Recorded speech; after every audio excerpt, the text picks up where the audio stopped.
So there's this really nice art project that I heard about on display in Michigan, and part of the project had a memorial dedicated to last year's victims of fatal dog attacks. It was meant simply to honor their memory. Instead, in a display of true pit bull advocacy, the pit bull lovers have organized a protest, and possibly hoping that someone might mistakenly ask them which person their dog killed, a few of these pit bull owners thought that it would be in good taste to bring their dogs to the memorial so that they could pose with them for pictures with big proud grins on their faces. It doesn't matter how much you love your dogs. Nobody cares to start with. And it also doesn't matter what your personal politics are on the issue. Nothing gives anyone the right to mock the dead. Those people were innocent victims.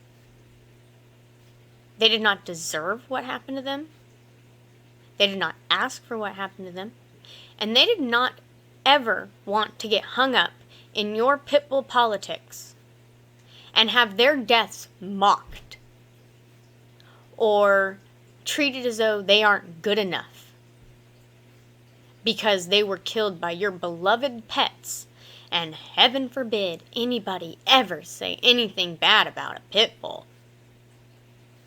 So we need to knock it off with the bashing and the victim blaming and the mocking. If you get a pit bull or if you defend pit bulls, just remember that those are the people that you're lumping yourself in with. People who protest at a memorial meant to honor the dead, and people who have the nerve to bring their own pit bulls with them to set exhibit, knowing that 25 of the people that were killed last year were killed by pit bulls.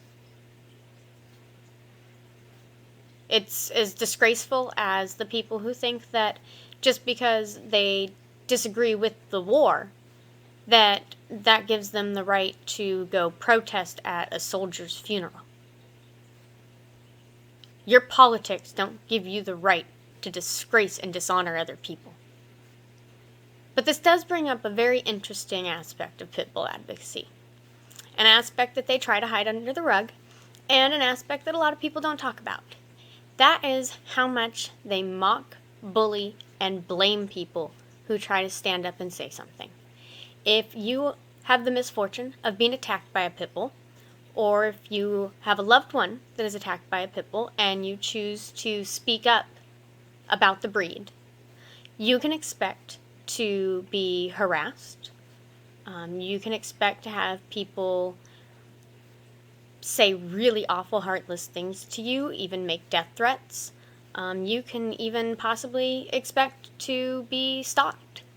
They have gone as far as to send people anonymous messages containing all of the person's personal information.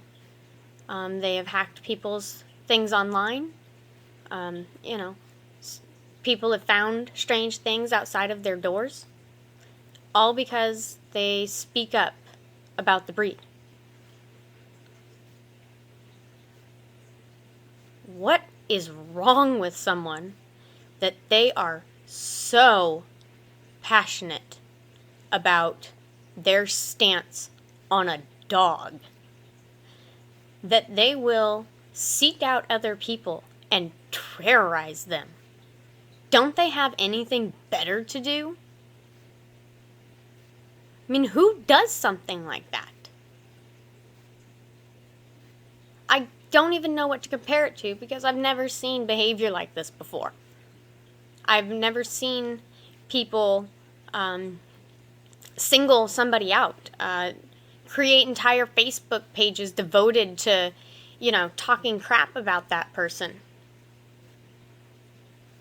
in an attempt to silence the person altogether. That's really what it is. They harass them, they bully them nonstop, hoping that the person will shut up. Why do they want people to be quiet so bad? What are people saying that's so awful that can't be heard? And furthermore, why would anyone choose to side with people who use tactics such as bullying and silencing people and intimidation? For what? For a dog?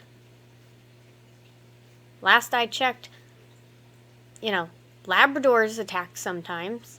And whenever I see a Labrador attack, I don't see a whole bunch of lab owners jumping up in the comments section to defend their breed.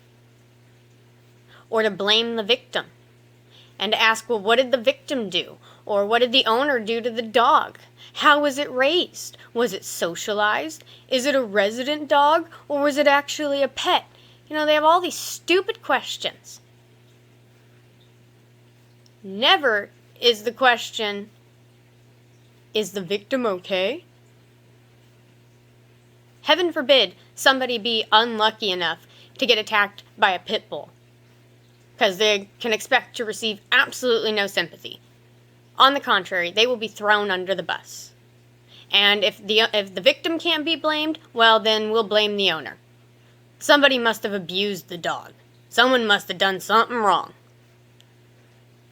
Could never, ever, ever be the breed of dog. That couldn't be a factor in anything.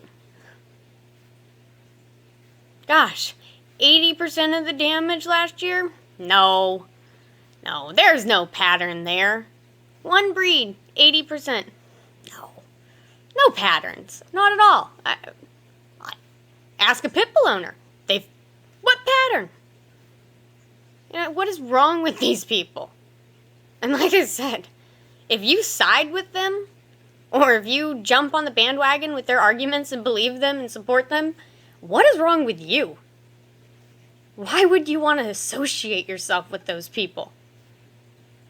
I guess if you want to come off as a victim basher and someone who would willingly go mock the dead and intimidate people into being silent whenever they say anything bad about your dogs, then sure, go get a pit bull. Advocate for pit bulls.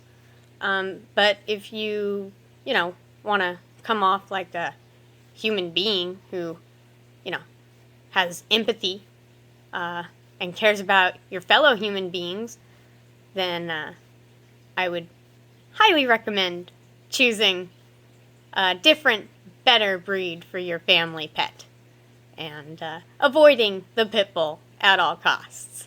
It's just not worth it.